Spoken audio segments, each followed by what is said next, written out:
ঈসা আলাইহিস সালাম বলেন, আল্লাহ সুন্দর বড় একটা পাথর দেখলাম। আল্লাহ বলেন, খালি দেখলেই হবে না, এই পাথরটার মধ্যে তোমার হাতের লাঠি দ্বারা একটা বাড়ি দাও। ফাদরিব বিআসাকাল হাজার, তুমি তোমার হাতের লাঠি দ্বারা এই পাথরের মধ্যে একটা বাড়ি দাও, দেখো কি বের হয়। অতঃপর হযরত ঈসা আলাইহিস সালাম পাথরের মধ্যে লাঠি দ্বারা একটা আঘাত করার সাথে সাথে পাথরটা দ্বিখণ্ডিত হয়ে গেল, এর ভিতরে আরেকটা সাদা ফকফকা পাথর বের হয়ে গেল। বর্ণনার মধ্যে পাওয়া যায় হযরত ঈসা আলাইহিস সালাম আওয়াজ চেয়ে বলেন, আল্লাহ তুমি কুদরতি একটা তামসা দেখলাম, এক পাথরের ভিতরে তার যেতে মূল্যবান দামি আরেকটা পাথর। ঈসা আলাইহিস সালামকে আল্লাহ বললেন, হে ঈসা, দেরি না করে ওই পাথরের ভিতরে আরেকটা বাড়ি দিয়ে দেখেন, আরো আশ্চর্য জিনিস দেখতে পারবেন। ঈসা আলাইহিস সালাম হাতের লাঠি দিয়া ওই ভিতরে পাথরে একটা আঘাত করার সাথে সাথে পাথরটা যখন দ্বিখণ্ডিত হয়ে গেল, দেখে ওই পাথরের ভিতরে আল্লাহর এক বান্দা যায় নামাজে দাঁড়ায় নামাজ পড়তেছে। সুবহানাল্লাহ। মুসলমান ভাইরা আমার, হযরত ঈসা আলাইহিস সালাম সিজদায় পড়ে গেলেন, ও রব্বুল আলামিন, কি দেখাইলা, বড় আশ্চর্য, পাথরের ভিতরে আবার আল্লাহর বান্দা কেমনে নামাজ পড়ে, কেমনে ঢুকলো, আল্লাহ তুমি আমাকে একটু জানায় দাও। আল্লাহ বলেন, ঈসা পয়গম্বর, তুমি তো তোমার মতো মানুষই পাইছো, তাহলে আমার বলা লাগবে কে, ওর কাছেই তুমি জিজ্ঞেস করো, কথা যদি না বলতে পারে দেশে আমি। ঈসা আলাইহিস সালাম বলেন, কথা তো সত্যই। মাথা উঠায় সালাম দিলেন, আসসালামু আলাইকা ইয়া আব্দুল্লাহ। সে পাথরের দিকে মাথাটা সেজদার থেকে উঠে তার দিকে তাকায় বলে, ওয়া আলাইকা সালাম ইয়া ঈসা রূহুল্লাহ। সুবহানাল্লাহ। সাথে সাথে বলতেছে, তুমি আমারে চিনলে কেমনে, আমার নাম জানলে কেমনে, তুমি পাথরে কেমনে আসলা? ভাই একসাথে অনেকগুলো প্রশ্ন করে ফেলেছো, এত প্রশ্নের উত্তর কেমনে দিব তা তোমাকে আমি সংক্ষেপেই বলে দেই। আমি আমার মা বাবার খেদমতের কারণে আমি কোন আল্লাহর ঘরে গিয়ে খেদমত করার তেমন সুযোগ পাই নাই। আল্লাহর কাছে কান্নাকাটি করছি, আমার মা বাবা আমার জন্য দোয়া করেছিল। আমি একদিন মা বাবার ইন্তেকালের পরে সেই রকম একটা পাথরকে আমি ফাঁকা পাই, এই পাথরের ভিতরে আমি দেখার জন্য ভিতরে গেছি, আর পাথরটা লেগে গেছে। অতঃপর সেই পাথরের ভিতরে আমি ইবাদত করতেছি, আর মনে মনে ভাবতেছিলাম, আরে কোন একজন নবীর দেখা আমি পাইলাম না, যদি আমি একটা নবীর দেখা পাইতাম বড় ভাগ্যবান হইতাম, সেই বলে আমি এখানে ইবাদত করতেছি। আমি ইবাদত করতে করতে যখন তোমাকে পাইছি, ভাবছিলাম তৎকালীন যুগে আমি নবীর নাম শুনেছিলাম মুসা পয়গম্বর, তার পরবর্তী এতদিনের পরে তো মুসা থাকার কথা না, তাই বুঝলাম মুসার সংবাদে পেয়েছি, তারপরে ঈসা পয়গম্বরই তুমি হইবা। সুবহানাল্লাহ। তখন বলতেছে, হ্যাঁ ভালো কথা, তুমি যে এখানে ইবাদত করতেছো পাথরের ভিতরে কত বছর হইছে গণনা করে দেখে 1 2 করে করে 400 বছর হয়ে গেছে। সুবহানাল্লাহ। 400 বছর ইবাদত করতেছে। এই অবস্থা দেখে সে সিজদায় পড়ে বলতেছে, আল্লাহ তুমি আমার চাইতে কত বড় ইবাদত, তিনি ইবাদত করতে দিতেন না, বিশেষ করে যে এটার সাথে মেরাজের সাথে সম্পর্ক না, কারণ এই রাতে মেরাজ হইছে কিনা এটা নিয়ে সন্দেহ, মতানৈক্য, ইখতিলাফ, এছাড়া এটা কোনো ফজিলত রাসূল থেকে বর্ণনা নাই। এই কারণে সাহাবীদের মধ্যে টক্কর লাগার কারণে, যে এটাও টক্কর ওটাও টক্কর, এই যে তাআরুজা তাসাকাতা, দুইটা টক্কর হওয়ার কারণে উলামায়ে হক্কানি তাহকিকের ভিত্তিতে বলে সবে মেরাজ সম্পর্কে আলোচনা করা যায়, কিন্তু এই রাত্রির ইবাদত, এই দিনে রোজা, এটা রাখা না রাখা সমান, অর্থাৎ না রাখাই যেহেতু টক্কর লাগছে তাই না রাখাটাই ভালো, মতানৈক্য থেকে মুক্ত থাকার জন্য। পক্ষান্তরে সবে বরাত, নিসফে শাবান, লাইলাতুন মিন নিসফি শাবান, এই সম্পর্কে হাদিসের মধ্যে আসছে। যদিও হাদিসটা জয়ীফ, জাল নয়, মওযু নয়, ফেল নয়, কিন্তু এটার বিরুদ্ধে কোন হাদিস না থাকার কারণে এটা আমলযোগ্য, আমল করলে সওয়াব হবে। সুবহানাল্লাহ। সেই হাদিসটা কি, যেটা আপনার সুনানে বাইহাকী এবং সুনানে ইবনে মাজাহর মধ্যে বর্ণিত আছে। قال عليه الصلاة والسلام في هذه الليلة يعني ليلة النصف من شعبان أن يكتب كل مولود بني آدم في هذه السنة وفيها أن يكتب كل هالك من بني آدم في هذه السنة وفيها ترفع أعماله وفيها تنزل أرزاقهم إلى آخر الحديث। নবী সাল্লাল্লাহু আলাইহি ওয়াসাল্লাম বলেন, যখন নাকি নিসফে শাবানের রাত্রি হয়, তখন আল্লাহ তাবারাক ওয়া তাআলা প্রত্যেকটা বনি আদমের সারা বছরের ভাগ্য এবং হায়াত, কে জন্মগ্রহণ করবে এবং কে মৃত্যুবরণ করবে এবং কার ভাগ্যে কি আছে সবগুলো লেখা লিপিবদ্ধ করা হয়। এই রাতের মধ্যে সব লেখা হয় এবং এই রাতে বনি আদমের আমলগুলো সরাসরি আল্লাহর দরবারে উঠিয়ে নেওয়া হয়। সুবহানাল্লাহ। রাসূল পাক সাল্লাল্লাহু আলাইহি ওয়াসাল্লাম বলেন, ইযা কানাত লাইলাতুন নিসফি মিন শাবান ফাকুমু লাইলাহা ওয়া সুমু ইয়াওমাহা। লাইলাতুন নিসফি মিন শাবান তথা 15তম রাত্রি যখন হয়, রাত্রি বেলায় ইবাদত করো আর দিনের বেলায় তোমরা রোজা রাখো। রাত্রির বেলায় ইবাদত করো আর দিনের বেলায় তোমরা রোজা রাখো। কেন? তার কারণ ইন্নাল্লাহা তাআলা ইয়ানজিলু ফি হাদি গুরুবিশ শামসি ইলা সামাঈদ দুনিয়া। আল্লাহ তাবারাকা ওয়া তাআলা এই রাত্রিতে সূর্য ডোবার সাথে সাথে তিনি এই দুনিয়ার যে আসমান, সেই আসমানে কুদরতিভাবে অবতরণ করেন। কুদরতিভাবে আল্লাহ তাবারাকা ওয়া তাআলা অবতরণ করে তিনি বলতে থাকেন, ফায়াকুলু আলা মিন মুস্তাগফিরিন ফাগফিরলা, আলা মুস্তারজিকিন ফারজুকা, আলা মুবতালান ফাউআবি। আসো কি কেউ আমার কাছে ক্ষমা প্রার্থনাকারী, জীবনে বহু গুনাহ করেছে, এখন অনুতপ্ত হয়েছো, আমার কাছে ক্ষমা চাওয়া মাত্রই আমি আল্লাহ তোমাদের গুনাহগুলোকে ক্ষমা করে দেব।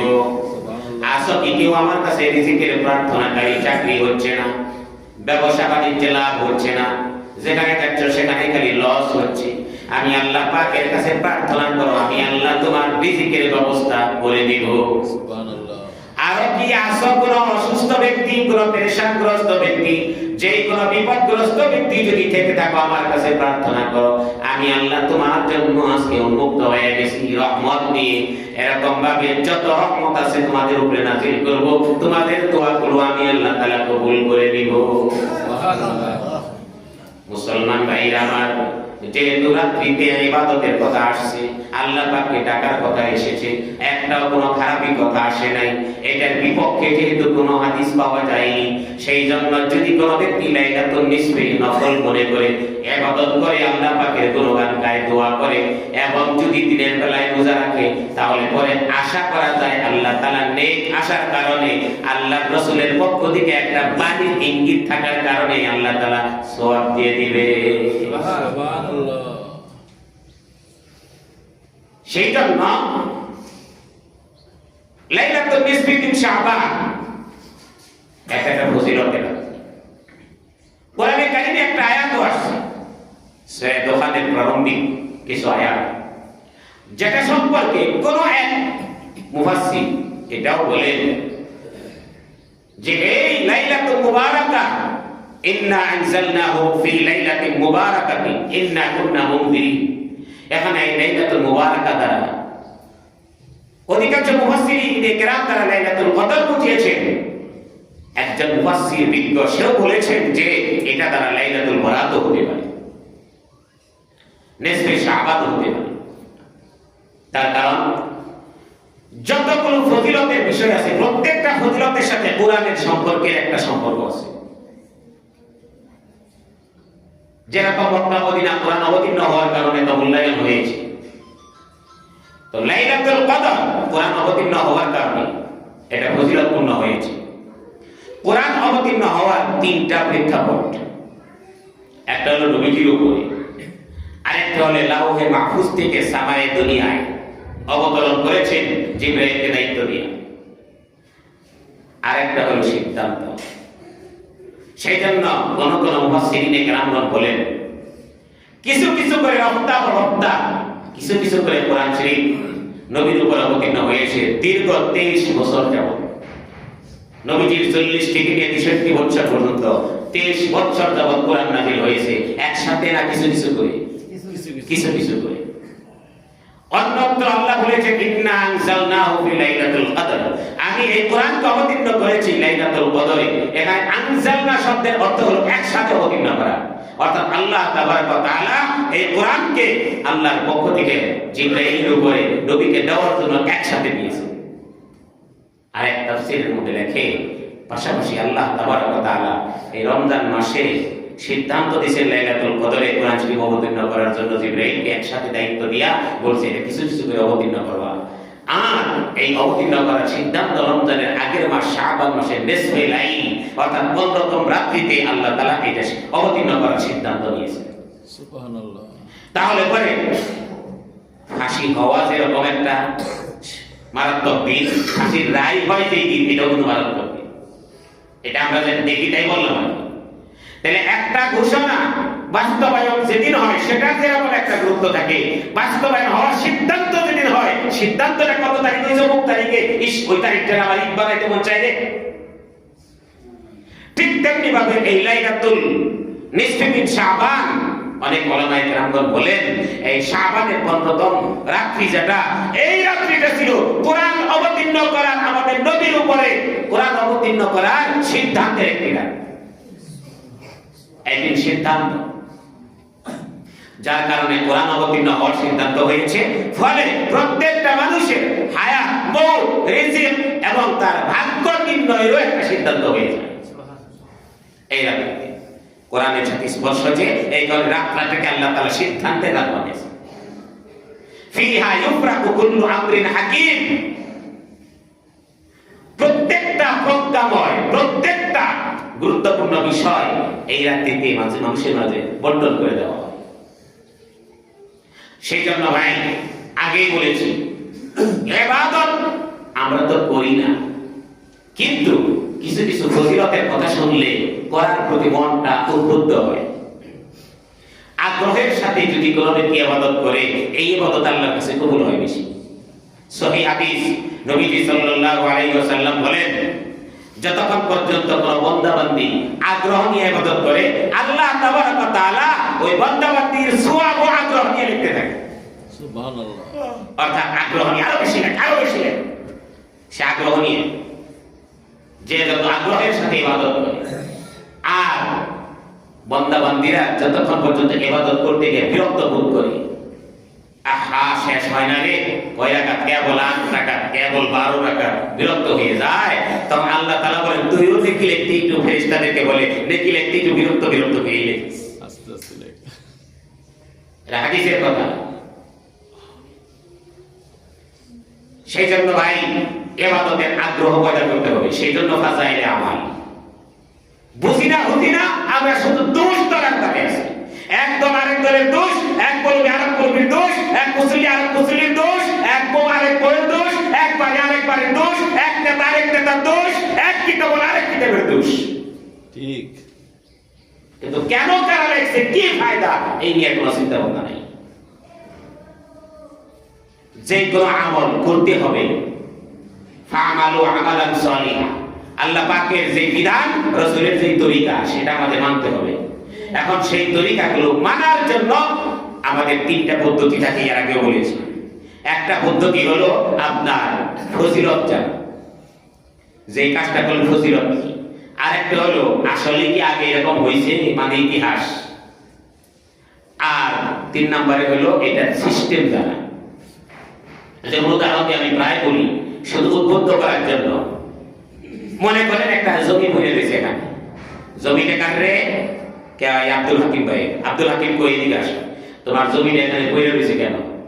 এই জমি এখানে পড়ে রয়েছে, তুমি যদি এখানে কাঁচা মরিচের চারাও যদি লাগাও, তাহলে পরে যদি তুমি মাসে 20 কেজি কাঁচা মরিচ যদি তুমি বিক্রি করতে পারো, তাহলে তো তোমার 1000 টাকা। পয়লা থেকে লাভ কি? 1000 টাকাকে টাকা মনে করো না। টাকা যদি মনে না করো, কমপক্ষে মসজিদে দিও। মসজিদে ইমাম সাহেবের বেতন দিতে গেলে বোঝা যায় টাকা কারে পায়। নষ্ট করতে সময় ফাউল এইটা, আর মোবাইলে ভরতে সময় বোঝা যায় টাকার কোনো দাম নাই। মসজিদে ইমাম সাহেব, শহরে তো বেশি আছে, সারা বছর এগুলো ইমাম সাহেবের বেতন 200 টাকা, অর্থাৎ মাসে 20 টাকা, 50 টাকা, এটা একটু বাড়তেছে। আমার বেতন আমি তো এই যে আপনার 2005 সালে না 6 সালে দিলাম, সারা বছরে কত? 60 টাকা। এত কম কে? সারা বছর 60 টাকা। হ্যাঁ, এরকম গ্রামে 10 টাকা 20 টাকা করে ইমাম সাহেবের বেতন, সর্বোচ্চ যে 50 টাকা মাসে, বিশাল বড় লোক। ইদানে একটু করে বাড়ছে, বাড়ছে কত করে? আপনার 50 টাকা করে হয়েছে, বছরে 600। আর বড় যারা তাদের 100। শহর বন্দরে তো 300-400 করে থাকা দরকার থাকে। এখন এই যে 200 টাকা করে মাসে বেতন, প্রতি মাসে 200 টাকা করে বেতন দিতে হবে ইমাম সাহেবকে। এত টাকা দেওয়া লাগবে ইমাম সাহেবকে, তখন টাকার কত মূল্য। আর বাড়িতে খরচ করতে গিয়ে, অপচয় করতে গিয়ে দেখা যায় যে 200-500-1000 টাকা কিছুই না। তো যেটা বলতেছিলাম যে 1000 টাকা আমার এক মাসে কাঁচামরিচ বললে হবে এখানে, তাই নাকি বলে হবে? এরকম কি কেউ বলছে? তারা কি বলছো? বলছি মানে আই যাই দেখাই গে এই ইতিহাস। প্রথমে বলছিলাম যে জমি বর্তিত রেখে লাভ নেই, দোকানে ভাড়া দে, তাহলে এই ফায়দা। এখানে এইটা বল করলে এই ফায়দা। বিশ্বাস করে না, তখন আয় দেখাই, এই দেখ আমার একটু জায়গা ভাড়া দিছি, প্রতি মাসে আমি 500 করে পাই। তাহলে মাসে যদি 500 করে পাই, 12 মাসে 6000, তাই নাকি বলে হ তুই একাই নাকি আরো এই সবাই ভাড়া দেয়, তাহলে তো আমি ওইটা দিয়ে দিতে পারি। ফজিলত আর ইতিহাস এরপরে বলবে তাহলে কেমনে কি করা লাগবে, এই যে সিস্টেমে জল মাসাইল। এই কারণে ফাজাইল, ইতিহাস, মাসাইল এই তিনটা জিনিসের সমন্বয় হবে ইসলামের প্রতি আগ্রহ, ইসলামের কাজের উন্নতি এবং বৃদ্ধি। এখন আওয়াম জনগণকে ব্যক্তির পথ থেকে, বেআমলের পথ থেকে আমলের পথে আনায় আইনে প্রথমে তাদেরকে ফাজাইল শোনানো হইতো।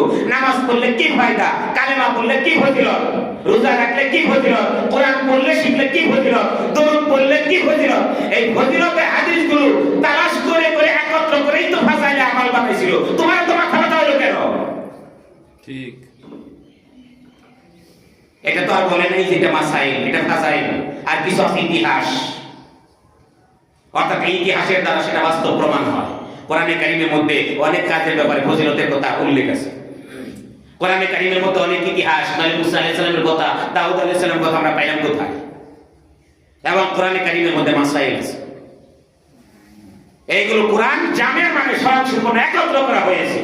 হাদিস জামিয়া মানে হাদিসে সব একত্র। কিন্তু আমরা যদি ছোট বাচ্চাদেরকে সব একসাথে ঢুকাই দেই, নতুন মানুষকে সব একসাথে ঢুকাই দেই, কিন্তু আওলায় যে উগাসে এত কষ্ট কি? তাই আগে তাদের উদ্বুদ্ধ করলে তার আগ্রহ পয়দা। সেই জন্য যখন আমি বলবো জুমার দিন আসো, আসলে পরে কি ফজিলত, ফেরেশতারা আসার পরের থেকে তোমার নামে খালি নেকি লিখতে থাকে। উট কুরবানির সওয়াব লেখে, মহিষ কুরবানির সওয়াব লেখে, গরু কুরবানির সওয়াব লেখে। এটা সহি হাদিস দা আল্লাহর রাসূল উদ্বুদ্ধ করে দিয়েছেন ফজিলতের কথা। তো সেই জন্য আমরা যদি বলি যেহেতু শাবানের ফজিলত আছে এবং নেসফে শাবানের একটা ফজিলত পাওয়া যায়, এই রাতে লোকগুলো যদি একত্র হয়, এই একত্র হওয়ার ওসিলায় মানুষদেরকে সামনের আগত রমজানের ফজিলত তো একটু গামানো যাবে। রমজান মাসের রোজার ইবাদত, রোজার ফজিলত, তারাবির ফজিলত, দান খয়রাতের ফজিলত, ইফতারের ফজিলত, সেহরির ফজিলত, যেগুলো বিশুদ্ধ হাদিস দ্বারা প্রমাণিত, যেগুলোর সওয়াব অসংখ্য, এইটা মানুষকে বোঝানো যাবে কিভাবে? বাড়ি বাড়ি তো পাওয়া যায় না। সেই জন্য মানুষদেরকে যদি বলা হয় আপনারা আসেন, আপনাদেরকে রমজান মাস সম্পর্কে একটু মাসলা মাসাইল বলি, ফজিলত বলি, ইতিহাস বলি, একটা সুন্দর সিস্টেম হয়ে গেল। এখন ফতোয়া দিলে একত্র করার হাদিস কোথায় পেয়েছেন? আগেই বলতেছি, মানুষকে উদ্বুদ্ধ করা, দাওয়াত দেওয়া, জায়গা দাও বা তাকে নিয়ে এসে বসায় দাও, একভাবে তো দিতে হবে। মুসলমান ভাইরা আমার, রাসূল পাক সাল্লাল্লাহু আলাইহি ওয়াসাল্লাম আমাদেরকে যেরকম ভাবে নামাজ একটা ইবাদত দিয়েছেন, জিকির যেমন ইবাদত দিয়েছেন, রোজা দান করা যেমন ইবাদত দিয়েছেন, আপনারা বলেন তো একজন আরেকজনকে দ্বীনের কথা বলা, শোনানো, এটাও কি ইবাদত না? সেই জন্য আমি যদি বলি শবে বরাত, লাইলাতুল বরাত, এই ইবাদতের রাত্রি ইবাদত করবেন, যে যেখানে করেন কোনো আপত্তি নাই। আপনি আপনার বাড়িতে গিয়ে করেন, আপনার ঘরে গিয়ে করেন, কামরায় গিয়ে করেন, ফরজ নামাজটা শুধু মসজিদে পড়বেন, আর বাকি নফল সুন্নাতগুলো বাড়িতে গিয়ে পড়েন, কোনো আপত্তি নাই। আমি এবার বলবো, আমরা জানি আমার মুসলিম ভাইদের অনেক মাসলা মাসাইল সম্পর্কে জানা নাই। আমি যদি বলি ভাই আজকে রাতে আমি একটু সুযোগ পাইছি, আজকে যেহেতু রাতে ইবাদত করলে সওয়াব, সেই জন্য আমি জানি মাসলা মাসাইল শিখাইলেও সওয়াব, কোরআন মস্ত করলেও সওয়াব। তাই যারা বাইরে আছেন আপনারা যদি ফ্রি থাকেন একটু মসজিদে আসেন, আমি আপনাদেরকে 2 ঘন্টা ওয়াজ করব, আমি কিছু মাসলা মাসাইল বলবো, কিছু পূর্বের যুগের সত্য ইতিহাস বলবো, কিছু নবীদের কাহিনী বলবো, কোরআনের কিছু আয়াত তাফসীর করে শোনাবো। এটাও তুমি কি হওয়ার কথা? এখন আপনারা বলবেন এই রাতেই করতে হবে কেন, অন্য রাতে করলে সমস্যা কি? আমি বলবো এই রাতের পরের দিন ছুটি আছে, এই রাতের পরের দিন ঘুমানোর সুযোগ আছে, এই রাত্রি জাগলে সবাই আগ্রহ নিয়ে জাগবে, কারণ এই রাত্রিতে জেগে ইবাদত করার ফজিলত পাওয়া যায়। ফলে জাগতে গিয়ে একা একা ইবাদত বেশি হয় না, তার কারণে একা একা ইবাদত করতে বললে শয়তানের ধোঁকা আসে, অলসতা আসে।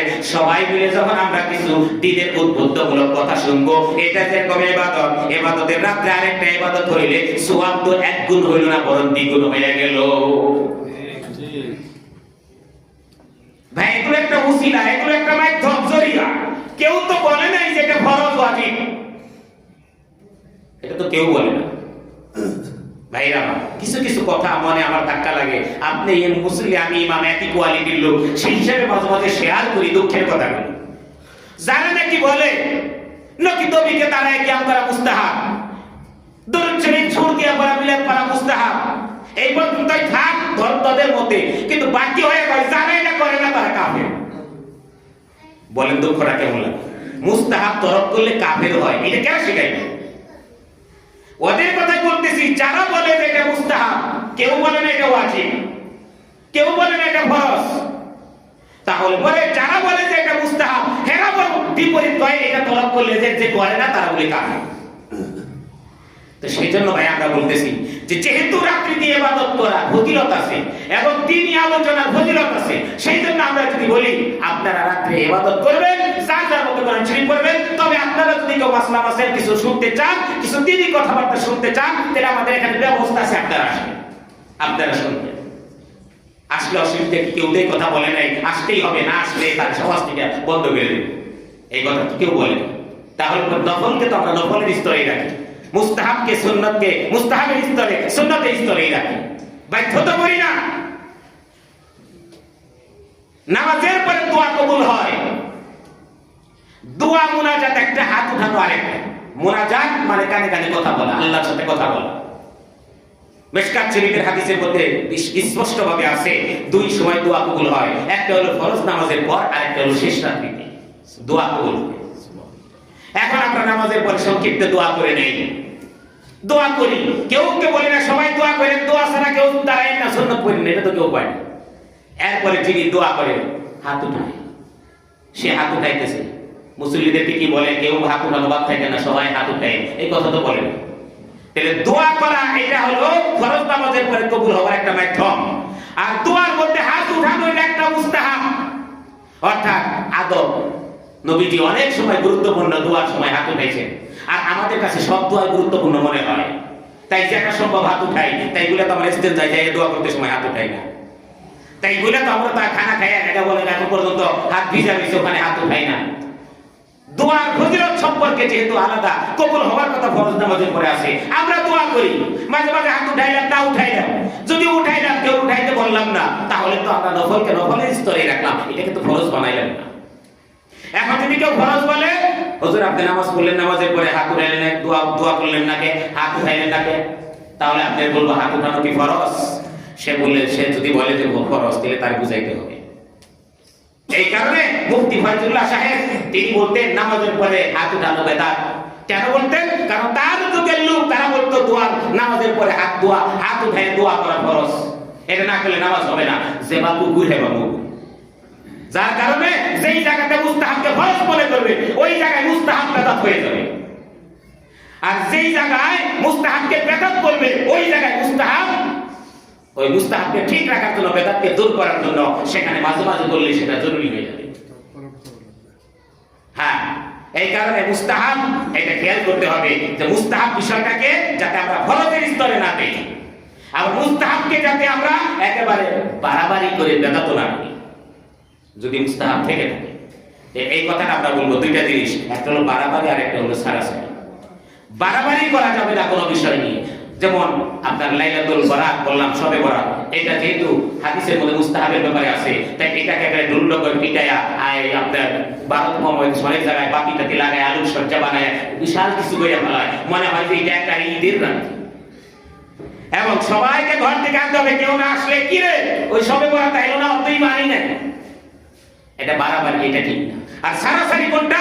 যেহেতু একটা হাদিস হইলেও আছে, হাদিসটা জাল নয়, সেই জন্য এই হাদিসকে জাল নয় জয়ীফ কেন, এটা মানবো কেন, এটা যদি বাদ দেয় এটা বলতে কিছু নাই, এটা হলো সারাসারি। আর মুসলমানদের ব্যাখ্যায় বলা হয়েছে ইহদিনাস সিরাতাল মুস্তাকিম, আই সিরাতাল মুস্তাবিন, বাইনাল ইফরাত ওয়াত তাফরিদ, বাড়াবাড়ি আর সারাসারি এই দুইটার মাঝপথ যেটা, সেটাকেই বলে সিরাতাল মুস্তাকিম। বাড়াবাড়ি চলবে না, সারাসারিও চলবে না, যেটা যেভাবে আছে সেটাকে সেইভাবে স্থান দেওয়া, কোনটা যাতে পরিত্যক্ত না হয়, কোনটাকে যাতে আবার বাড়াবাড়ি না করা। তো মুসলমান ভাইরা আমার, শবে বরাত সম্পর্কে এই কথাগুলো বলা তো অত্যন্ত জরুরি ছিল, এই কারণে বললাম। শবে বরাত সম্পর্কে একটা ইসরাইলি রওয়ায়াত, যেটা আমরা ইসরাইলি রওয়ায়াত বলি, ইসরাইলি রওয়ায়াত, ইসরাইলি রওয়ায়াত বর্ণনা সম্পর্কে একটা মূল নীতি বলে দেই, সেটা হলো এক হাদিসের মধ্যে আসছে হাদিসু আন বনি ইসরাইল ওয়ালা হারাজা, তোমরা বনি ইসরাইলের কোন ইসরাইলি কোন রওয়ায়াত থাকলে বর্ণনা করতে পারো, কোনো অসুবিধা নেই, তবে শর্ত হলো এটা বলে দিও যে ইসরাইলি রওয়ায়াত। ইসরাইলি রওয়ায়াতের হুকুম কি? লা নুসাদ্দিকু ওয়ালা নুকাযযিবু, অর্থাৎ যদি এটা দ্বারা আমার কোনো উপকারে হয় আমি উপকার গ্রহণ করব, আর যদি এটা আমার বিশ্বাস না হয় তাহলে চুপ থাকবো। অর্থাৎ ইসরাইলি রওয়ায়াত যেটা, এই ইসরাইলি রওয়ায়াতের বিধান হলো না নুসাদ্দিকু ওয়ালা নুকাযযিবু, এটাকে আমি মাথায় উঠাবো না, এটাকে আমি মাটিতেও ফেলবো না, এটাকে মাঝামাঝি, এটার সাথে প্রতিদ্বন্দ্বী যদি করো এর সাথে বিশুদ্ধ হাদিস থাকে ওইটা মানবো, এটা বাদ। আর যদি এটার সাথে টক্কর